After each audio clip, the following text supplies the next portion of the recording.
Welcome to the Kitty Sisters Live. We're here today to break down the lies that are keeping you broke and stuck.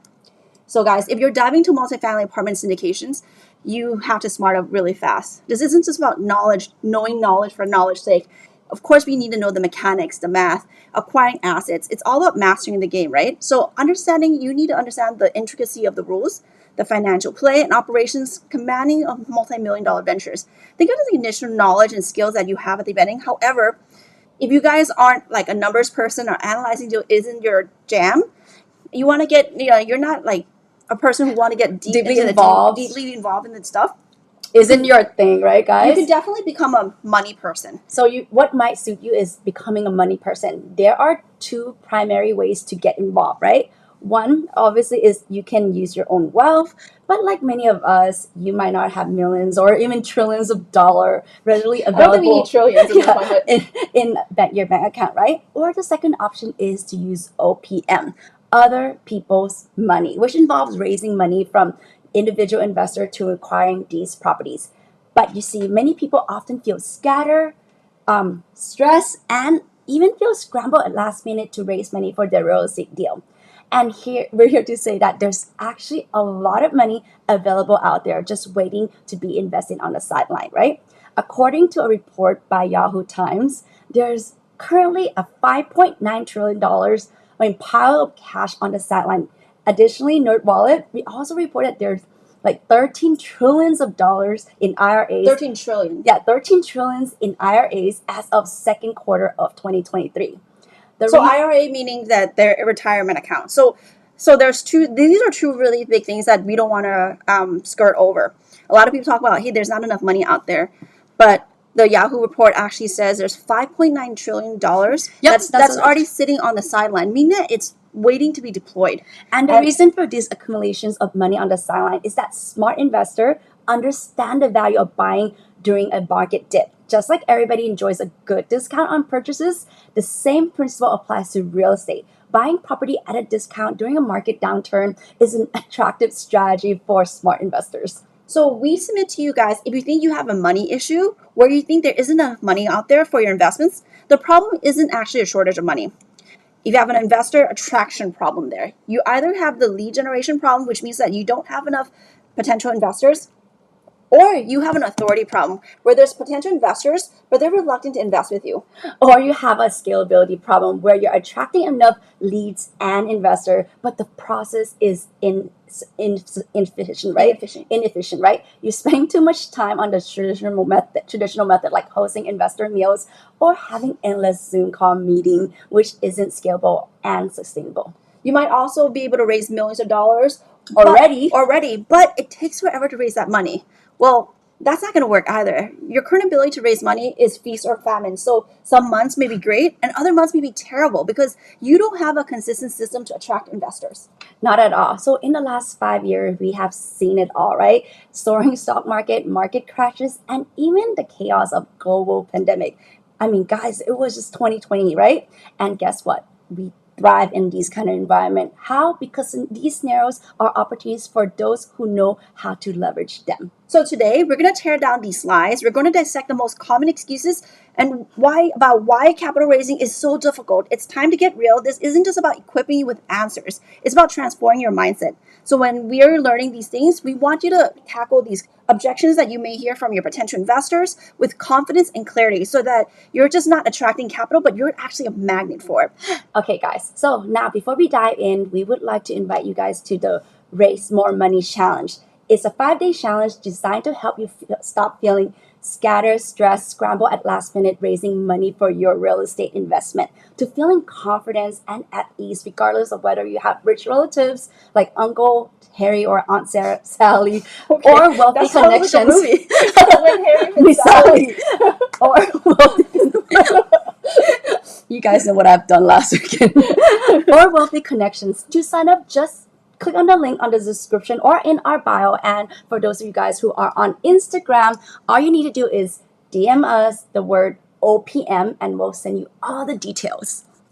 Okay, guys. So if you have common objections that you've heard or you think are things that will prohibit you from actually raising money from people, you are free to drop those in the chat because we'll help answer those as well. So we have a list of them that either we've encountered ourselves or we've heard a lot from other people. Or people just keep asking us, right? So we love them when.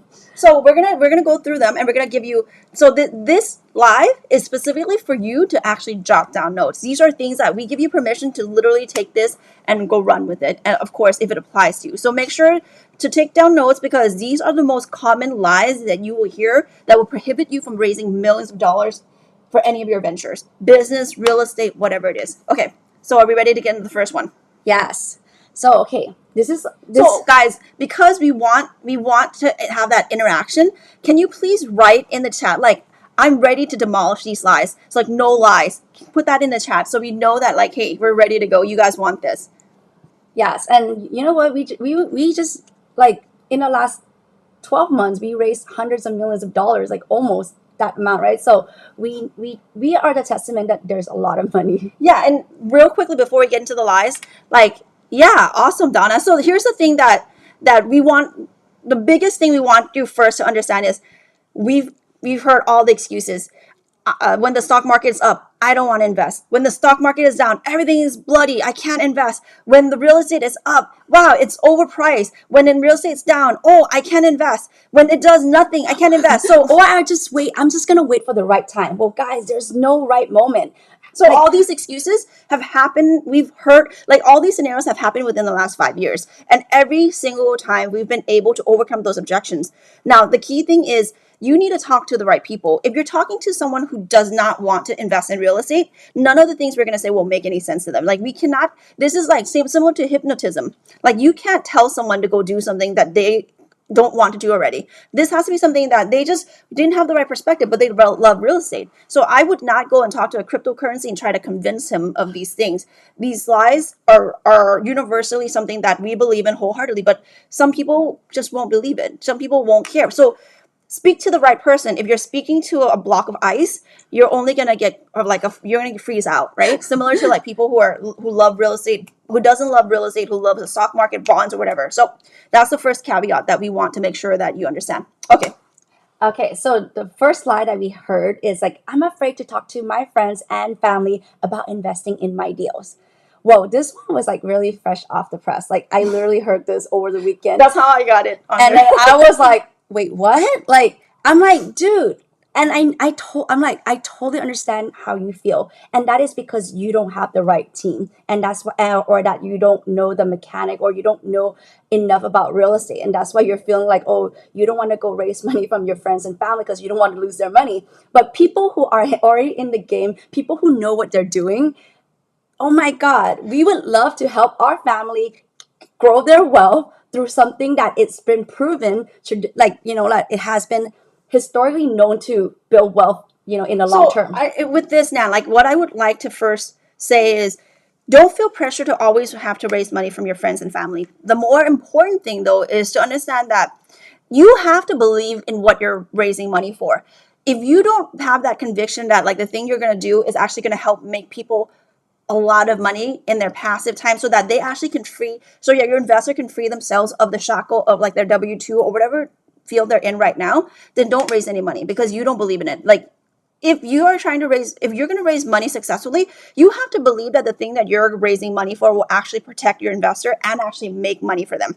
So that's the first one. The second one is along the same line, understand that most people do not understand high-level multifamily real estate. This is something that used to be exclusively something that the rich people, billionaires used to have access to. The hedge fund. Before syndications happened. So there's a history lesson there for another day. But essentially, this is a relatively new exposure to us common people. Previously, you don't have the ability to do syndications. So therefore, you're not able to, you have to have millions of dollars to buy these properties. So get that. Like, hey, there's no way around that. Yeah, there's a learning curve that you have to understand there. So don't be frustrated. But the thing is, like, the easiest way to start the conversation in your family is start dropping breadcrumbs. You don't have to immediately say, hey, mom, do you want to invest my deal? All you have to do first is, hey, mom, yeah, what are you up to? Blah, blah, blah. Hey, I just started learning about this syndication. Or like, hey, like, yeah, I just met I saw these kitty sisters online and I just joined their 5-day challenge. this is pretty cool stuff. Start dropping breadcrumbs and make it so that they want to come and ask you more. Hey, tell me more. What are you doing? People always love to like leverage other people when there's something good. Like for example, I love to eat sushi. So for me, instead of like going around town like every time and trying to see who has the best sushi, I often leverage my friends and like, hey, you tried this place? Is it good? Like I'm just kind of like, I may not go eat every single one of them, but I will kind of do my research after they say it. So instead of like doing 100 like research, I just do like 10 research and see, okay, this seems like a great place to go. So I like to leverage other people, like knowledge and time. And the cool thing is like for us, on Friday, we just did a huge distribution to our investors, like about 400K just left our bank account for one of our investments. And the cool thing is like, if you invested in one of these deals, what you can do is you can literally say like, Mom, sushi's on me today. And then like, how cool is that? And they're like, oh, wow, not regular like strip mall sushi. I'm talking about like omakase, fancy, it's like 12-course meal sushi, So right? what is omakase? You have to say first. So omakase is like a chef's choice. So chef's choice is fine dining sushi. If you notice, a lot of Michelin rated restaurants, we live in California, is sushi, omakase level sushi. So these are like fish imported from Japan and stuff like that.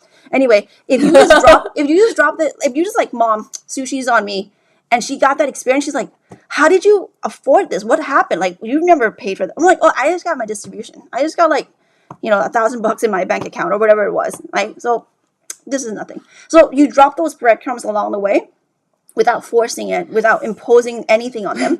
But they ask you. But here's the thing. Again, if you know what you're doing, if you love what you're doing, and if you're in the right deal, you would want them to be with you, or they would want to be with you anyway because they want their money to grow, because otherwise their money will be sitting on the sideline in the bank and not making a lot of money. And on that topic, you have to educate yourself, but you also have to educate people, because we have been indoctrinated in a system where Wall Street and the banking system all believe that they're controlling where the money flows, right? Because they're telling you, since we were little kids, what do you think? Oh, invest. The first thought when you think of investing, stock market. How do you think that came about? It's completely intentional. Wall Street wants you to believe that the only game in town is to give them your money. The banks think that this is the only way.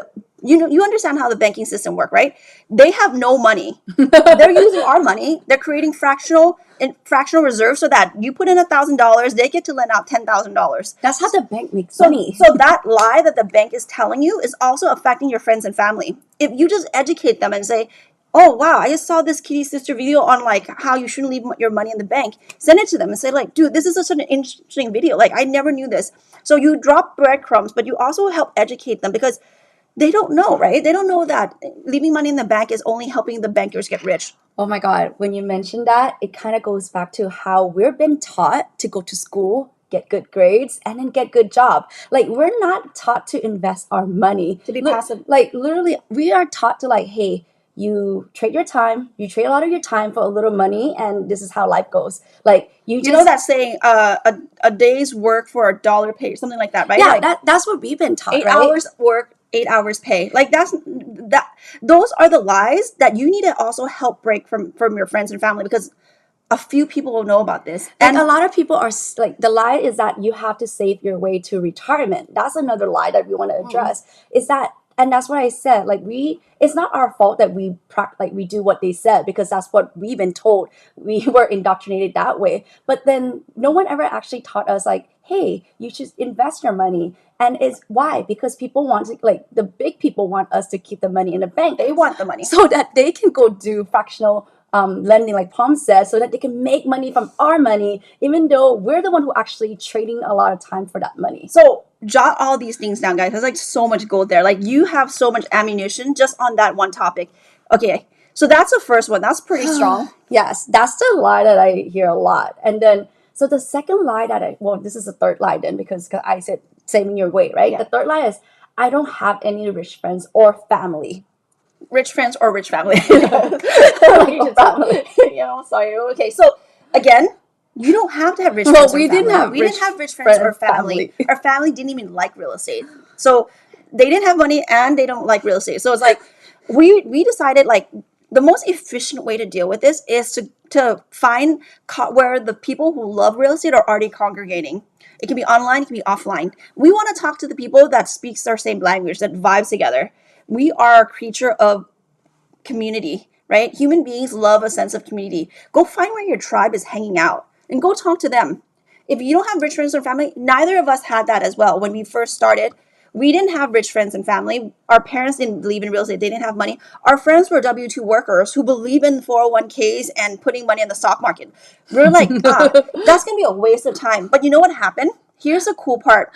I think because we don't have that resources, so it actually make us work even harder to find the people who actually work smarter. Yeah, to find those people. Right. And it's kind of like you just work you just have to think differently. Yeah. Don't let yourself be boxed in. Just because you don't have these people doesn't mean you can't raise a lot of money. Now, on our first deal, we raised it on $3 million, not having any of these rich friends and family. So that's 3.9. Yeah, that was the deal. The first deal. Because the property purchase price was 6.9. Yeah. So the other thing about 3.7, I think. Yeah. Who cares? 200,000, 300, that's couple 100,000 difference, plus or minus there. So, don't need to rely on rich friends, and they're not from our friends and family, right? Because that's the point. You don't have to rely on having that connection. Now, here's the cool part. Once we started doing well, having traction, unintentionally. Hey, what are you guys doing? Oh, I'm going to see my property over here. Like, wow, you're traveling a lot lately. Yeah, because I have these properties. You have lunch, you have dinner, we have brunch. We love brunches, right? So they just come and ask us, like, tell me, what are you doing? Because you guys are obviously killing it. So now, think about the relationship.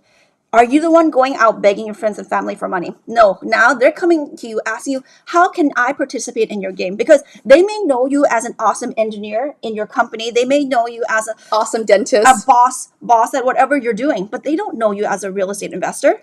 So now because people want to invest with people they see are successful. So now they're going to start thinking, wow, if you guys are doing well, tell me more. How do I get into that game, right? So that's how you do it. Okay. And the next slide is real estate is too risky. Okay, awesome. So this is something that we heard a lot. And, like for us, the closest that we've seen to like a market crash in real estate was 2008, 2009. Some of us may have been very young. Your parents may have been impacted by this. So it's something very understandable. Now, the thing is that you have to educate them. Ask them, like, what aspect of real estate do you think is risky? Oh, short-term rentals. Yeah, I understand that short-term. Yeah, this is not short-term rental. Short-term rental and like now, like last week, Palm Spring, California just restricted how many units can be short-term rented out in a year. And that created like a mini crash in people who bought homes specifically for short-term rentals in Palm Springs, California. But guess what? That's a scenario that you have to educate the differentiating factors. Offices are crashing. Yeah, why? Because after the pandemic, during the pandemic and after the pandemic, the work from home situation has become like a more permanent thing. So offices are in a position of like weakness because there's going to be high vacancy. Real estate overall, if you buy with the right loan structure, if you have it as an income producing asset from day one, have traditionally done extremely well. Value of real estate is one of the things that will continuously go up in value minimally with inflation. I mean, isn't it interesting where bank only lend on real estate? Well, they lend a lot to real estate. Yeah, it's one of the but they don't lend like if you want to go buy stock. So here's the thing. Here's the scenario with that. We borrow money typically we borrow money from large institutions, but people buy real estate and borrow through like Bank of America, Wells Fargo, regional banks all the time, billions of dollars, right? But here's the interesting thing. We borrow this money through what is called non-recourse loans that do not have that personal guarantee. The building is the collateral. Why? Because the banks love real estate so much. They believe in income producing assets so much that they're like, I'm willing to take the building if something happens, like because it's so strong. Now, conversely, if you said, Bank of America, I want to borrow $10,000 to buy your stocks. Stocks in your stock. B of A stocks. You know what they're going to say? You're out of your mind. That's not happening. So real estate, even to the people who are considered like kind of like sharks, people who understand what they're doing, financial people, they're the ones who are like, yeah, I'll lend to this. Also, you have to understand that real estate, unlike other things that are speculative, are tangible assets. These are things that you can drive to, hold, touch, and feel, because this is not NTF. This is not that ape thing, whatever it's called. Someone can drop down a specific name, blind ape. What is it called? Some sort of ape, monkey, whatever it is, NTFs. I don't Things know. that are not tangible, that are speculative in nature. That's why, like, after the Bitcoin ETF just came out a couple weeks ago, you saw it crash, right? The reason it crashed is because there's no intrinsic value to that. The technology is amazing, but there's no intrinsic value owning that specific digital currency. And since there's been so many crashes up and down, the volatility has been so significant, people are like, I wash my hands of this. And I think the reason why real estate is easier to raise is all, like Palm just said, like investor, like they may want to drive to the area. They may want to drive around and see, like, hey, like they just want to know, like you after they heard your webinar, your presentation on the investment opportunity, they may be like, you know what, I'm intrigued.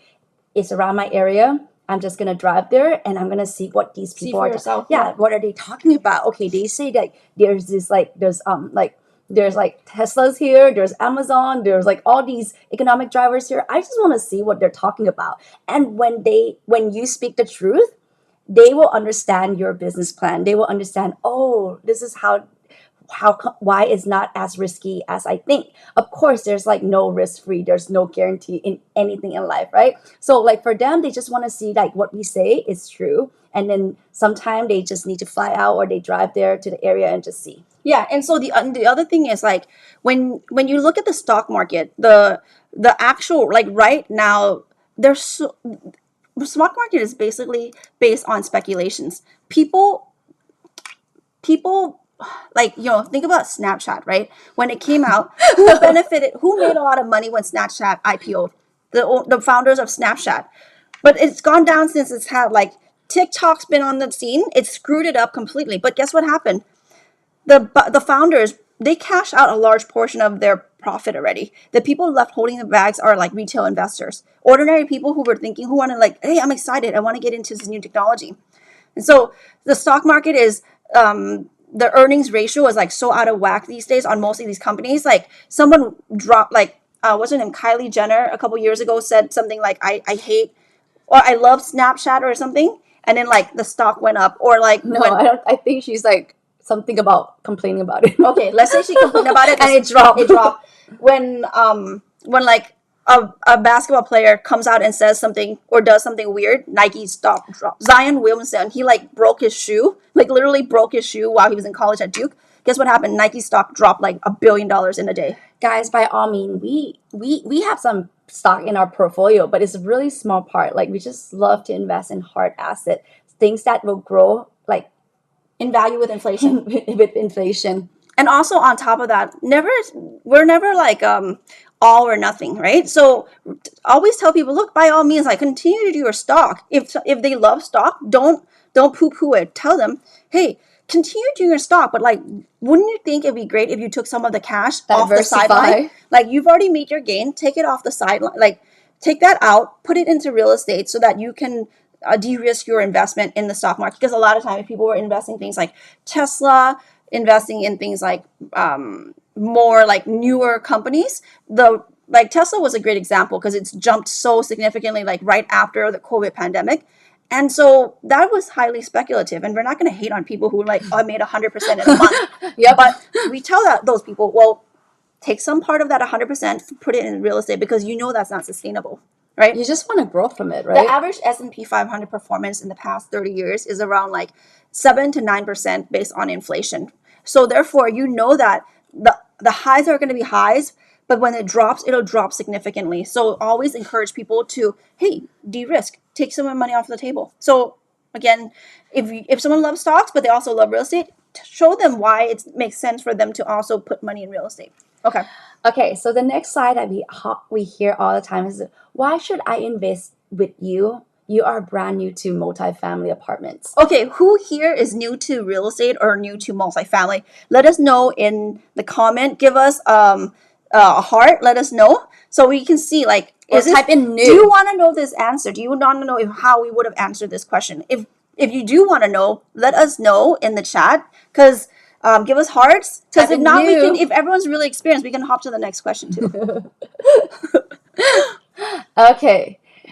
Okay, you want to take this, Palm? Sure. So we were once new. 5 years ago, we had no experience. The first thing we have to do is be extremely transparent to your investor or your prospective investor. Don't lie, don't make things up. If you're new, and here's the other thing, we always encourage people to form a team with some people that have some experience. Do not buy a deal when you have no one to help give you any guidance at all. But here's the thing. Team players is not just the general partners team. Team players are like the property management team, the lawyers team, the CPA. These are the people. Construction team. These are the people who actually are the day-to-day people who needs to have more experience than you. Yeah. So your team is not just you, like it's not just Palm and I. Our team is like our first property, like the property management team has like thousands of units already. So we were just part of their like. So that's a really good point. And you guys Part of know, the team. if you guys have been around us for a little bit, you know we love the 5 levels of leverage. And the first level is team. Team is very, very important It's here. like the important. So when you talk to investors, you say, I may be new to this, but my property management team has 20 years experience in this specific submarket in this asset class, A, B, and C, right? So they know exactly. We've already gone through the pro forma. They understand explicitly. Oh yeah, these numbers is confirmed. Is confirmed. These aren't speculated by didn't us. just make it up. Like these aren't just like, oh yeah, I feel like throwing 200 here or there. Yeah. It's like the number that the property management team review and kind of sign off. Confirm. But they don't sign off, but they just like they confirm it. Yeah. They sign off because they have to agree to this, because we're going to hire them and we want to make sure that we're in agreement on what rent growth can be, what our expenses are going to look like. And you just tell the property management company, again, transparency is key. Hey, I'm new to this market. Can you help look at this and make sure that this is consistent with what you're seeing and that you think this is actually achievable? Number 2 is, let's say construction, right? Let's say bring in a local construction team to your property and ask them to give you an estimate of what a make-ready unit turn, or like, hey, if we had to remodel this unit, what's the cost? So when you talk to an investor, hey, Palm and Nan have never lifted a hammer in our lives. We really don't know. We can't really tell you like anything costs what. But this guy, Michael, has been a GC in multifamily apartments specifically to the Phoenix market for the past 35 years. And he's done nothing but multifamily. And he does this day in and day out. And he's who we're going to work with. And this is the price he's quoting us. So we're very confident. SEC attorney, get a good one. We've gone through like 7 or 8 for every property. And it seems like there's one that's really good, but then like he was really occupied, so we couldn't use him. So sometimes like we switch around because we want to try which one we love best. So not all of them are equal, not all of them are as responsive. So there's some that are better than others. So like Nan said, that's a brilliant point.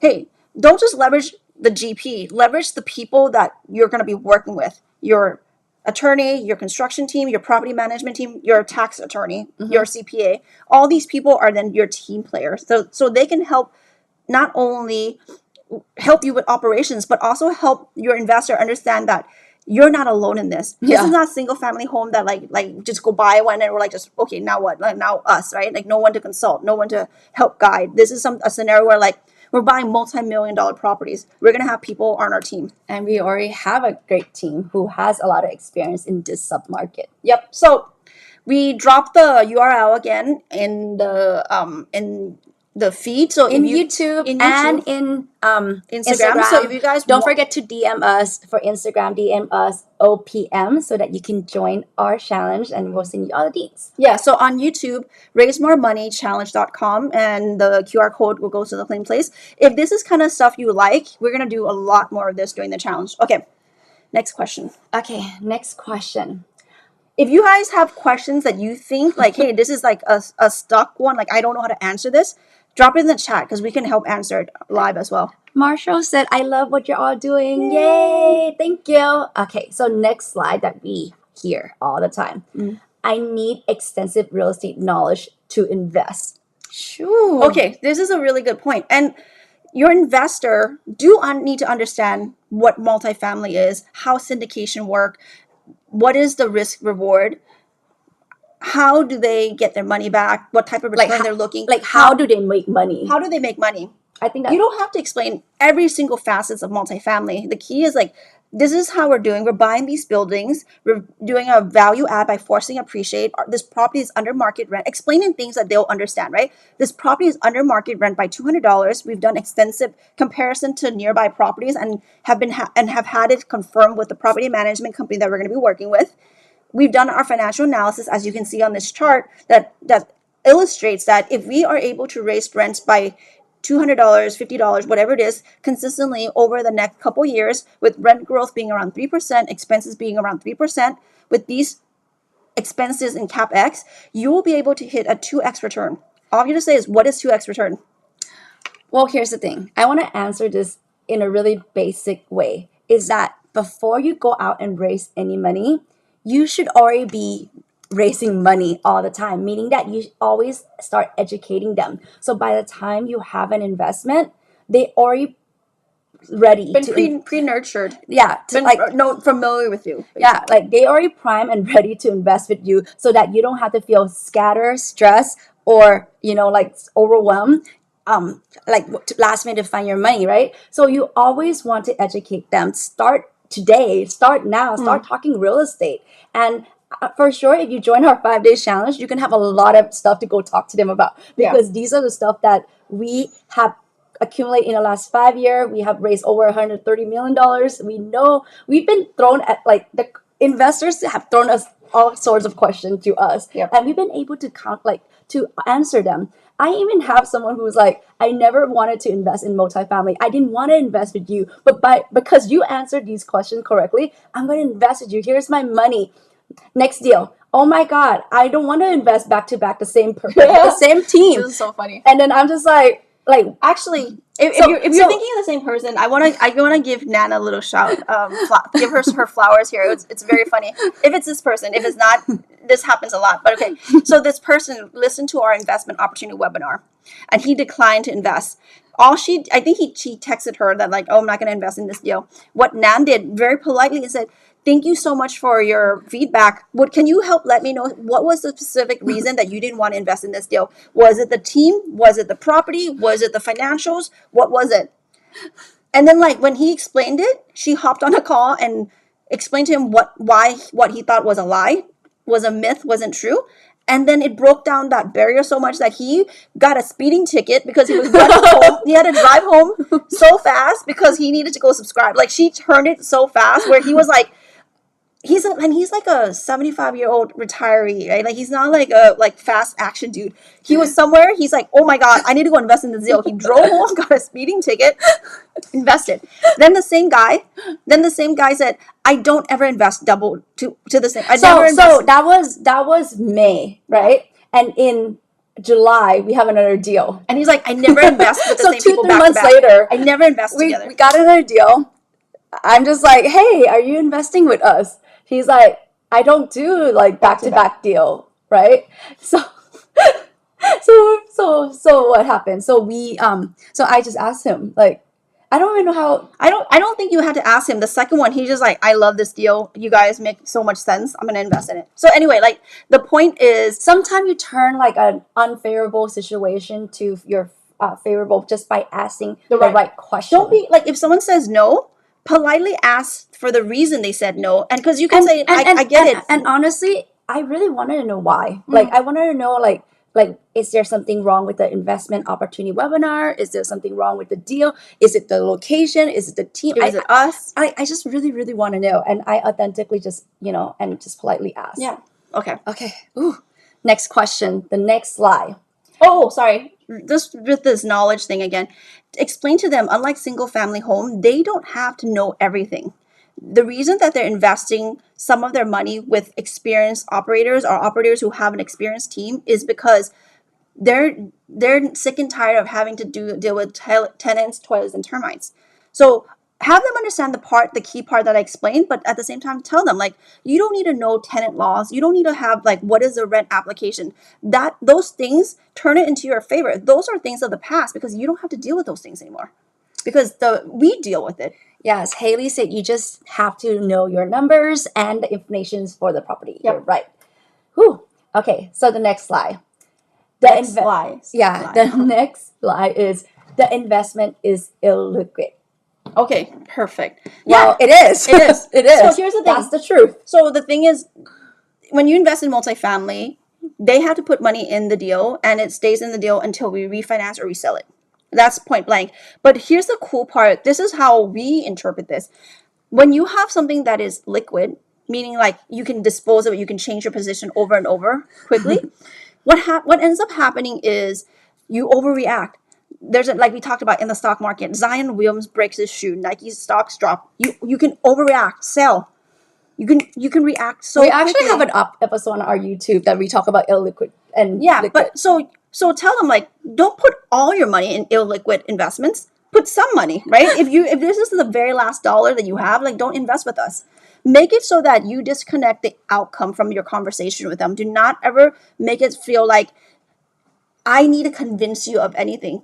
No, I'm just speaking to you based on my knowledge. You have the ability to decide that this makes sense for you. If it does, cool. Yes, because not everybody is in the same seasons of life, right? Like there are some people, like older people who, hey, I feel more comfortable if it's liquid. And there are some people who's like, you know what? It's better for me to be illiquid and that I have it like working for me in the next 3 to 5 years. And here's the other cool part. If you think about illiquid, when you're talking about generational assets, like generational wealth, you don't want your money to be liquid. You don't want your grandson Johnny to have access to millions of dollars on his 18th birthday and start like dispose of all these stocks. Now your wealth just goes away. When you have it in something illiquid that actually cash flows, it actually prevents the family from diluting the value of the wealth.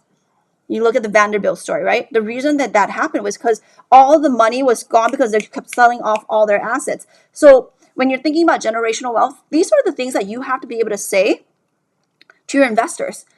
And like, these are things that we wholeheartedly believe. Like, turn it, right? Illiquid investments are bad. Explain to them why you think it's good. Like I said, if you want generational wealth, you do not want to have things in liquid and form. and most importantly, these are just some of their money. This is not like all of we always advise people to have like emergency fund in their account, right? So this is not like, oh my God, putting all their money in investment. You need money for like your rainy day and stuff like that. But yes, like for us, like a little bit of our portfolio as an illiquid is not a bad thing. It's actually working hard for us. And that's why we structure our deal to be like a 5-year hold period instead of like a 10-year hold period, because we understand that, hey, in the next 5 years, people can be like afford to have illiquid, but like for 10 years, that's kind of life can change too long. Like there's people who have 10-year holds, but for us, we understand that life happens. But in 10 years, that's a long time. But in 3 to 5, that happens quickly. If you think back to the 5 years since we've had multifamily, we've already sold 3 properties in 5 years, really fast. Every single year. One in 27 months, one in 20 months, and one in 27 months. 20, oh wow! So even though we projected in 5 years, we've been able to sell it in like faster, like 2-year-ish. But here's the thing: now that we're acquiring a newer asset class, we want to hold it a little bit longer, because our play is that, hey, like each property, once you find a really great property that is cash flowing, that's making a lot of money for our investor and ourselves, we want to keep it. And that's kind of like this is our like new play. And that's why we're starting doing development, because we're like, okay, how do we have even more like generational play? How do we even squeeze from like not just from the building, but from the land itself? Yep. Yes. So the next question is, do you collect the capital and hold it as a CD before it deploy and use, or do you tell them to be ready? Okay, so this depends on your operating agreement that you have drafted. So consult with your SEC attorney. When interest rates are high like now, it may make sense. But here's the thing: you're holding this for just a couple of months, right? So our closing, typically multifamily apartment holds are like 60 days. So as you're raising money, sometimes it takes us like less than a month. But even if you get 5% interest on a 5 annualized, going through the rigor of having to open a bank account, transferring the money over, by that time you probably have like maybe 30 days worth of time frame in that account that you can collect interest on before you have to send it off to the seller. So that may not make sense. The thing that actually does make sense is if you raise extra money, like for instance, we have a couple $1 million in one of our property, like $3 million reserve. This is like a rainy day fund reserve. So what we've created a tranches where we deploy some part of that money into a CD. We stagger it. There's some that are 3 months, 6 months CDs, no more than 6 months.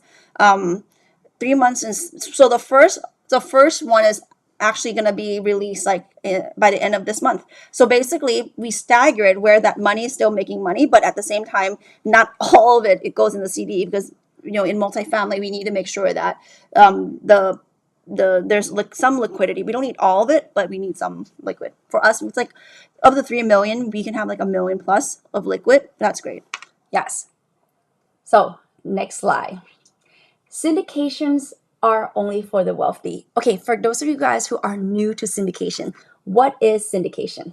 Super simple. Multifamily syndication involves two sides. Active investors, that's people like us, and passive investors. Those are people who love to invest in large projects. Think like multi-million-dollar projects, but by themselves, they cannot buy that project. Think 10 million, 20. We buy things that are almost $100 million purchase price per multifamily. Not even us can buy those by ourselves. None of our investors can also buy those by themselves. But collectively, we can pull our money together and go tackle down these larger projects. And the reason that people love buying larger projects with us is because we're able to hire the best teams. Property management is like A-class teams because we can afford to pay them. We also have access to deals that are called institutional grade. What does institutional grade mean? It means that these are the same type of buildings that like JP Morgan, Citibank, large pension fund, Blackstone, all the other players would look at. So we're buying things that are like A plus grade, right? And not everyone have to. You guys have your own criteria what you want to buy. But when you're buying things that like are that significant, you need to pull money together, and that's through a syndication. Yes, and just to be clear, when we first started out, we didn't buy institutional grade, right? It takes some time to build that credibility and that track record. And you know what? But it goes by so quickly. So we started 5 years ago, and we start buying these institutional grade 2022. So within like 3 years, we were able to jump from a C class, like a real like 1970 product, into buying like 2000. That 21. was Current, 16. 2016, within 3 years, right? And we didn't do this by ourselves. Of course, we have a team, and that's why multifamily is a really great way for you to build wealth, because it's not just you're leveraging your team. Yeah. Okay. And so basically, when you say syndications are only for the wealthy, that's not true, because, okay, do you need somebody for your passive investor to invest? Yes. We don't take our minimum investment is $75,000 in our deal. So we understand we're not talking about people who are living paycheck to paycheck. Like, you have to have some money, but you don't have to be uber rich to invest in multifamily. The amount of people that have $100,000, $200,000 in their retirement account or have some of that saved is significant. Nan went over the statistic with you, the Nerd Wallet one that says there's $13 trillion that are already in the IRAs. We're not saying money that needs to be deposited. No, IRAs are for retirement accounts. So therefore, that money is already in play. So you just have to you have to approach it by talk to the right people who actually have the access to that kind of money. Again, guys, if you want to join our challenge, the Raise More Money Challenge is a 5-day challenge designed to help you stop feeling scattered, stressed, and scramble at last minute to raise money for your real estate deal, to feeling confidence and at ease, regardless of whether you have rich relatives or wealthy connection. All you have to do is just, like for YouTube, you just need to click the link on the description, and for Instagram on our bio, or DM us OPM, and we'll send you all the deets. Yep. Okay. The next So we have slide. like 15 minutes more. Can we over deliver? Can we go a little bit over 15 minutes? Yeah. Is that all right with you guys? Because we have more lives. Hopefully these are great things that you can then use. And if you guys have like your own specific questions, let us know too. Yep. If you've hit a roadblock, you try to raise money and then you got slammed with a specific objection, or like things that you think are lies, like tell us in the chat and we'll try to help answer it live right now. Trust us, we didn't come from money, so we didn't have access to all these money ourselves, but we learned the skill set so that we're even able to be in any deals that we want. Yeah. Okay, so the next slide is, I have no control of the investment, so I'm not interested. Okay. So this So this happens a lot with people who have like, Nan and I joke around a lot that we're part of the CIA, Control Issue Anonymous. So we totally understand this. A lot of time people want to go into single family homes because they're like, I'm going to be the landlord. I'm going to sign on the loan. I get to pick my tenant. That's all fine and great. Number one is those eyes are not things that will actually allow you to be free and relaxed. You're actually taking on a second job, probably a lower paying job than the one you have. The second thing is that's so true. Remember our doctor friend? He's like, his side hustle is actually manages his own property. Oh, it's so horrible.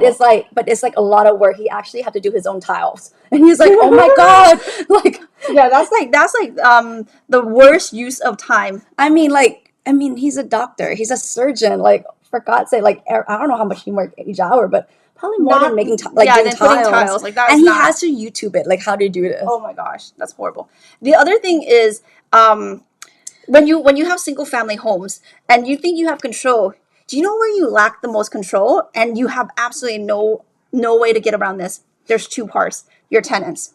You could have done the best screening. You could have done everything right, background check, credit score, all that jazz, and they end up not paying. Maybe life scenario happens. COVID happened. Divorce happened.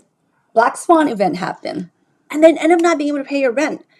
And you're in a state like California, you're in a state like Washington, New York, Illinois, where you can't evict these people for non-payment for probably years, months and months. I think on paper, California eviction's like 8 months. I've never experienced it, but that's where you will lose 100% of your control. That's where you need to show to them that by thinking that you have control, you actually have absolutely no control. So the first one is your tenant. The second one, no control, is the policy. The policy in your state. You can't control when you can evict, how you can evict these people for non-payment, even if they destroy your house. There's been scenarios during COVID where we had a national eviction moratorium. Landlords were being evicted from their primary homes because they can't pay the mortgage. So that shows a lack of control, right? Yes. So here's another thing, guys.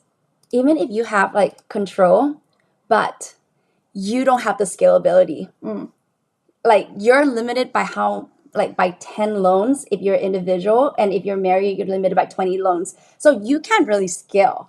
Like the problem is, like, at some point, unless you're Bill Gates, you're going to run out of money to buy your single family homes. So for us, it's easier to go out there and like leveraging other people's OPM so that you can acquire these real estate. And also on top of that, if you think about it, most of these people come, even if they're W-2, they have a team.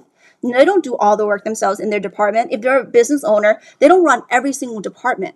So why is it when it comes to their real estate holding, they felt the need that they need to control every single aspect? Why not have a team that's actually dedicated to actually focusing only on multifamily, doing all the heavy lifting with their years of experience? Okay, so here's another thing. This one is pertained to multifamily, because over the weekend I heard someone said, who's not a general partner, who's not an operator yet, who's like, oh, I want to be in the deal and I want control. And my first thing was like, no, you don't want control. As a newbie to apartment syndication, you don't want to have all the control yourself. You actually want to kind of be like not the lead in your first deal, because there's a lot going on. You actually want someone who actually know what they're doing so that you can actually sleep, because otherwise you will have to learn everything new. You don't want to be the best in that deal. Like you don't want to be responsible for everything. Sometimes control is not that good. And the other thing is, like, just because you have control doesn't mean you have the ability. So you have to make that clear distinction. Like Nan's friend, he's probably not the best tile setter in the world. And so, yeah, you have all the control, but you did a crappy job that probably won't pass inspection. So what then? So you have to give them the bigger picture. When there's a story that Jay-Z, the singer, the rapper, the mogul, he had a champagne brand. I think it was I forgot the name of the champagne brand, but basically he partnered up with Moit, I think that's pronounced, LV's company that does a lot of liquor worldwide. And people were like, you were crazy, Jay-Z. You gave him 50% of your company. And he's like, I'd rather give away my control of 50% so that I could put in the hand of people who actually know what they're doing, so that my wealth isn't encumbered upon just me. You go listen to the interview. It's with him and Kevin Hart. He said, people, do you understand how we were operating this business? He was operating out of his office in New York. They didn't know what they were doing. They were awesome at like everything else, but like they don't have massive distribution worldwide. They don't understand the marketing. And he wants time back with his family. kids. He's like, if I can go figure this out, I'm smart enough, I have enough money, but what about the time with my kid? I would have to forsake that to build this alcohol brand. Instead, I gave 50% of this business to someone who can take it and run. The ability for me to expand my portfolio just multiplied by like 100%, because now someone else is going to do all the heavy lifting. And trust us, through our experience from raising over $130 million, there's a lot of people who don't want control. If anybody who really, really want control, maybe they're not your investor. That's just a great point. Like, next, please, because there's a lot more people who's like, I don't want a landlord. Like Haley just said, she can't wait to sell her fourplex so that she can stop being landlord. So like there are a lot more people like us who just love real estate. Like even us, we're still active passive investor. We like every time we make money, we're like, okay, what are we gonna do? We're just gonna invest passively because we don't want control. We don't want that responsibility. We just want our money to grow. Like honestly, the easiest money that we have ever made is that we're passive investing. Like in a way, it's that like, hey, we just listened to a webinar and this is how much money we make. Oh, Okay, cool. So next lie. I can make more money in the stock market. Well, you can also lose more money as well. But here's the thing, like with that, if people are really like I said at the beginning, if they have so much conviction that they love the stock market, don't discourage them, because the way you talk to people isn't to, if you read the book How to Win Friends and Influence People, isn't to like be confrontational. You don't say like they say blue, you say it's red. You just agree with them, but say like, but there's a different perspective. If you genuinely agree with them. And you can say like, well, yeah, okay. Yeah, maybe you can make more money in the stock market, but like I said earlier, perhaps you want to divest a bit of it, take some money off the table.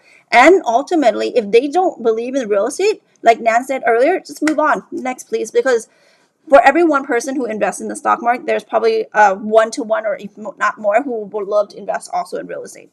Yes. Next slide. Property management issues will be a headache.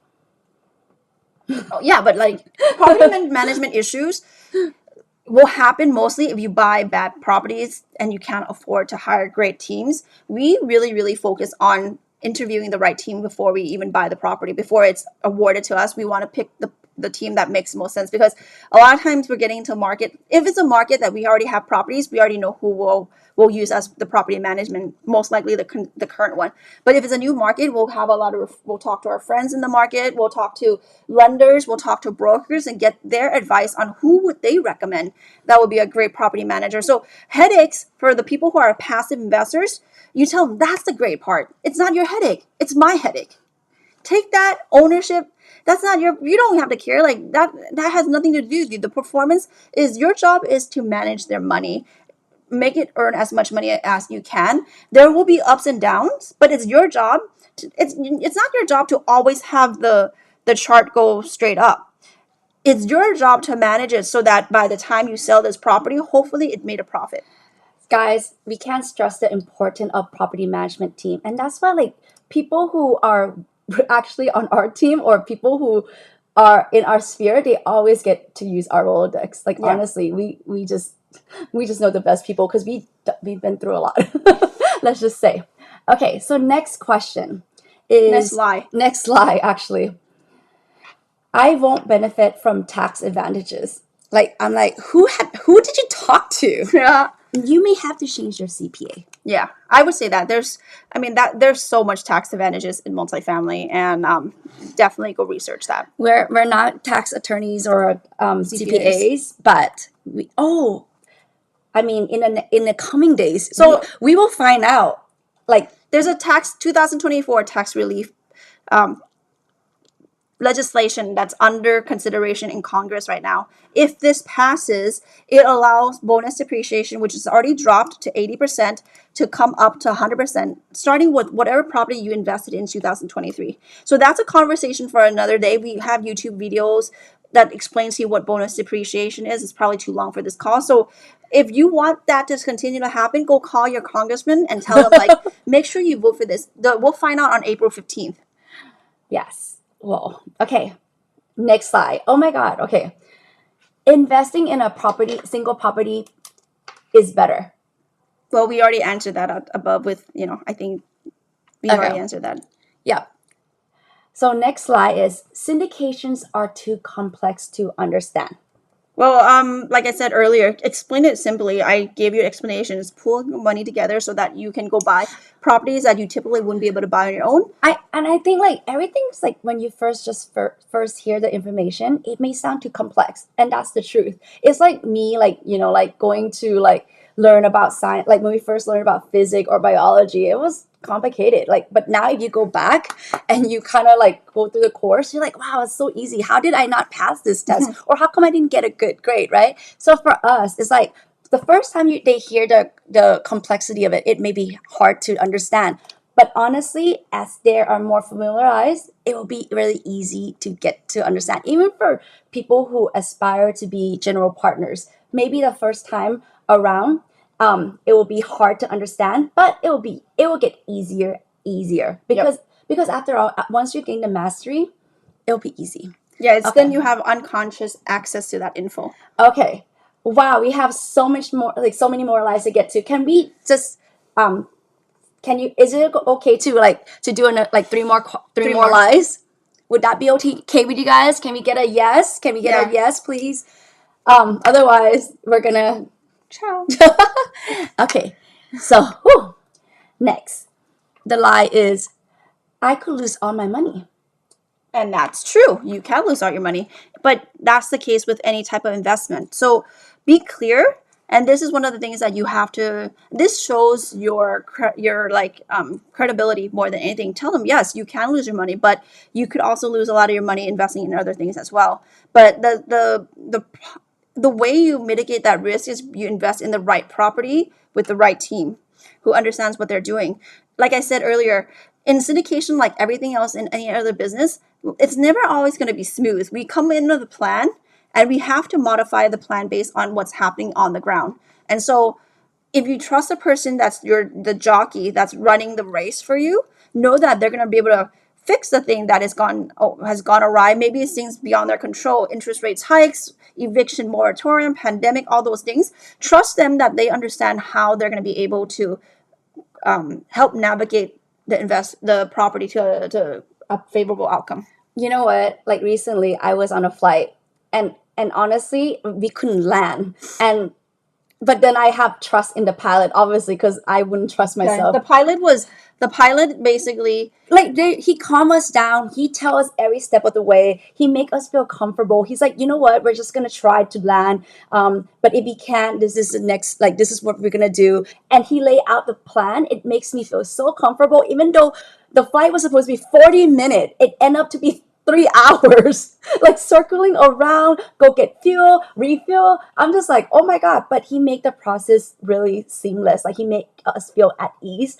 And once we landed, it was such a smooth landing. I heard people were clapping. Yeah, it was such a smooth landing that we're like, oh my God, and that's why like for passive investor, we just want to trust that, our leader, if they can guide us or lead us. And actually, when you said that, this is a really important point. When you tell people bad news, and there will be bad news in anything, right? In real estate, in investments, sometimes not everything is like strawberry cheesecake and like there's fire. You have to learn how to deliver that news to investors. When you in the scenario that Nan said, the pilot could have freaked out the entire plane. Oh my God, I can't land. Because you know what happened? In fact, when they were about to land, she said she saw the runway, and then they just went like this. And so my heart started racing. I was like, do not touch the ground, do not touch the ground. But then because of what she said, the pilot calmly, through his training and through his skill set, can say, hey, this happened, we're gonna try this. Oh, we circled for an hour, that didn't work. Okay, now we're gonna do plan B. Okay, we're gonna go to another airport. Well, we don't have enough fuel, we're gonna go to another airport. So he did two things, right? Then he's like, okay, we're gonna ready. We don't know it's gonna be the same or not, but we're gonna try. Yes. So he's given out specifics, and like when you're a GP, when you're an active investor and you've raised money from people, one of the key things that you need to do is the ability to not run away, stand up, chest out and explain to them like, this is what's happening with the property now. It's not going well. This is the list out. These are the things that are happening that's causing our issues. These are things that we couldn't have anticipated, and here's why. But here's the thing that we're going to do to fix it. It may take time for you to see the see come through because nothing's going to be instantaneous. But here's where I think that this is going to happen.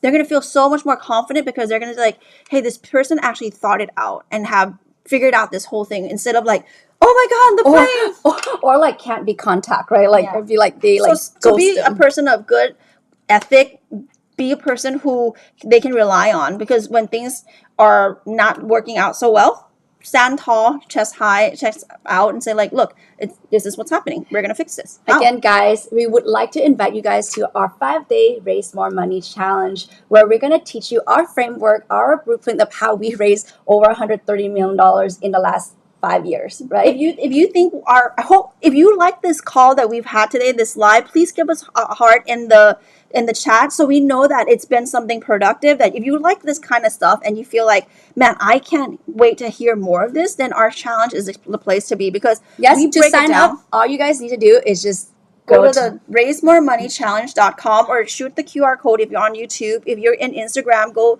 DM us OPM and you'll get the link to it. So if this is something that you want to continue and you want to go learn more, because guys, when you're in real estate in general, you always find deals and find money. Yes, find money. And for us, like, we always feel like, well, we have all these knowledge. We need to like share it to the world, right? Yeah. You can tell we can't stop talking. We can't stop.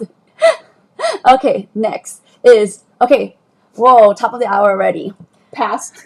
All right, we love it so much. We're going to continue, okay? There's a couple more. Yes. Let's finish. I can't use my retirement fund to invest. So this is true if they have a 401k at a traditional company. Why? Because those 401k custodians, they have a vested interest to have these people not be able to invest in anything outside of the stock market. So unfortunately, yes, 401k, but you can ask them, like, most of these people have not worked at one company, right? You can say like, okay, you can't most likely get the permission to invest from your current 401k, but do you have a 401k from your previous job? A lot of our investors are doing that. Some people may have forgotten, they didn't roll it out, whatever. Or they don't know what to do. You can say like, we love investing directly from our bank account, but if you have a retirement account already set up, what you do is you direct them to a really reputable custodian who can help convert their 401k to a solo 401k. There's a complete distinction. Solo 401k allows them to invest in alternative assets, such as real estate, precious metals. They can even invest in stocks, oil. They can even invest, some of them can invest even in crypto or even arts, depending on who the custodian is. So know that, like, yeah, you can't do straight 401k, but you probably can from your other company, and you can roll it over. And you can talk to them about like the benefit of Roth versus traditional, but that's another conversation. Okay, the last lie, the biggest lie, is that real estate market is too volatile. Yeah. I actually don't agree with this. So if you look at the historical trend of real estate, it's pretty even, but there's nothing that's always going to go up straight. The other thing that makes you know what makes volatility? Liquidity. So if stock market daily bounce up, some days the S&P can lose like 500 points. You saw what happened like last year. It's like, that's volatility. If you buy a real estate property that has, for example, if it has a fixed debt that's 10 to 12 years, there has been no recession that has lasted that long. And so you're going to be able to bounce back. What happens with real estate is, even if you come in and there's some sort of dip in the rental, right, the growth, you're going to be able to sustain past that, because you're not forced to sell it. You don't have to sell it just because it dropped, because the value of real estate only matters when you buy, if you refi, and when you sell. The value of the property you purchase does not correlate to how much rent you could charge someone. The people who've already signed a 12-month lease, 18-month lease with you cannot come back and say, hey, cap rate has expanded, your value has dropped 5%, I'm going to drop my rent by 5%. It doesn't work that way. They don't even know that, right? Yep. And another thing is that, like, as we have seen, even during pandemic or even through like recession, high interest rate, we're still being able to increase our rent, right? Regardless of like whatever is going on. Like, If you buy in the right asset class, if you buy in the right place, when there's With the right debt. like with the right debt, when there's like high population growth, job growth, migration and stuff, positive net migration, you will be able to organically raise rent, regardless of like the real estate condition, market condition. And like we said earlier, it positively correlates with inflation. So minimally, it will go up in value just because the value of our currency is being diluted significantly. The other thing is with real estate, the if you're buying real estate in the right market, know that right now, statistically in the United States, depending on what source you're looking at, we're short about 3 million something units of multifamily apartments specifically. So if you're buying into a fundamentally supply constrained industry, in the long haul, you're going to benefit anyway because we can't make up that difference in the next 5 to 10 years.